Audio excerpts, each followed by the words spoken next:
We wrześniu 1454 roku pospolite ruszenie ponosi klęskę pod Chojnicami.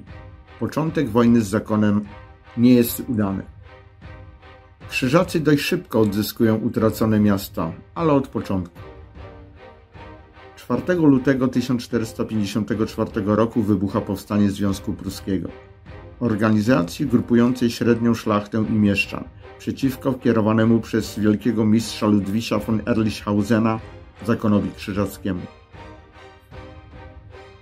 Kazimierz IV Jagiellończyk 21 kwietnia 1454 roku w imieniu Królestwa Polskiego poparł powstanie. Związkowcy zdobyli wszystkie miasta i zamki krzyżackie poza stolicą Malborkiem i Chojnicami.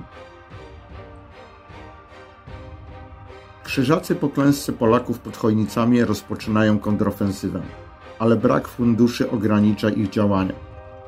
Wojna ma charakter oblężniczy.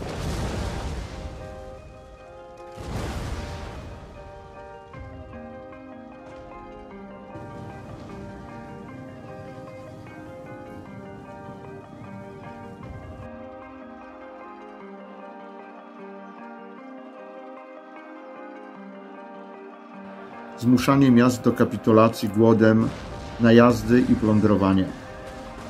Bez spektakularnych bitew. Zakon w lipcu 1457 roku przenosi swoją stolicę do Królewca po sprzedaży przez najemnych Czechów Malborka Polakom.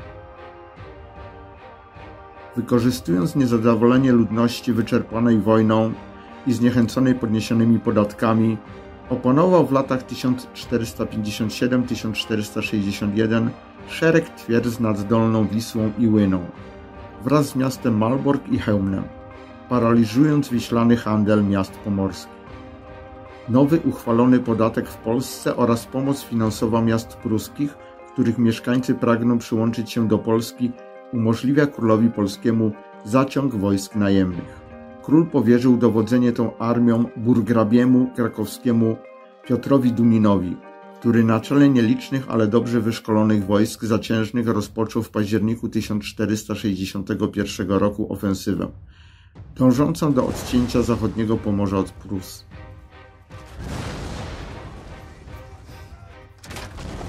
Należało przystąpić do stopniowego oczyszczania z wojsk zakonu Pomorza Gdańskiego. Uwolnienie od stałego zagrożenia Gdańska i okolic, a szczególnie ochrony terenów rolniczych i swobody żeglugi na Wiśle. Sprzyjało to rozwojowi handlu, a tym samym ułatwiało zdobywanie funduszy na dalszą wojnę.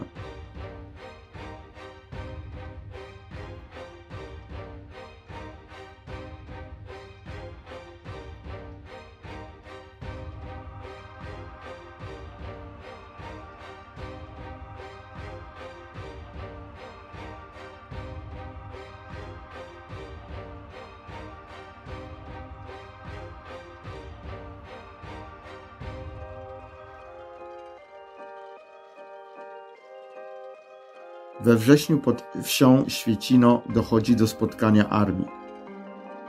Polacy mają około 2000 ludzi, krzyżacy około 2700. Obie armie budują warowne obozy na swoich tyłach. Pobliscy chłopi na rozkaz zakonników na duktach leśnych budują zasieki, blokując ucieczkę z pola bitwy. Dunin na lewym skrzydle ustawia ukrytą w lesie piechotę kuszniczą. Krzyżacy pozostawiają piechotę w obozie. Starcie rozpoczyna jazda.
W pewnym momencie Polacy zaczynają ustępować pola.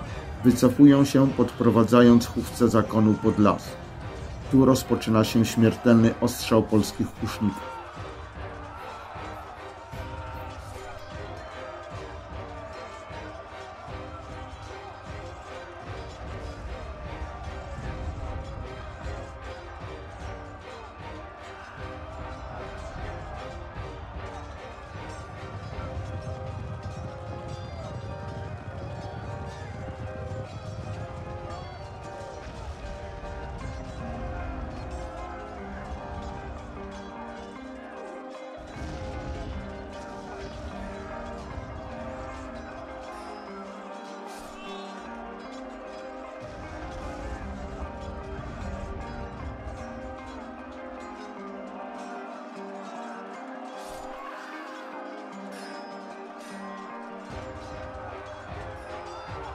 Jazda zakonu idzie w rozsypkę. Po rozbiciu jazdy trzeba było jeszcze zniszczyć obóz warowny wroga. Polacy szturmują obóz zakonu. Blokady w lasach są śmiertelnymi pułapkami dla zaciężnych zakonów. Chłopi mordują uciekinierów dla łupów. Zakon ponosi klęskę. Bitwa to przełom wojny. Krzyżacy tracą inicjatywę. Kazimierz IV Jagiellończyk zaczyna odnosić coraz większe sukcesy. Reorganizacja wojsk z pospolitego ruszenia na wojska zaciężne to dobra decyzja. W 1463 roku na Zalewie Wiślanym flota miast pruskich rozbija flotę krzyżacką. Zakon jest wyczerpany finansowo, nie jest w stanie opłacać wojsk zaciężnych. W 1466 roku zostaje podpisany pokój toruński. Zakon traci liczne ziemie. Rozpoczyna się upadek państwa zakonnego. Hołd pruski pieczętuje jego koniec.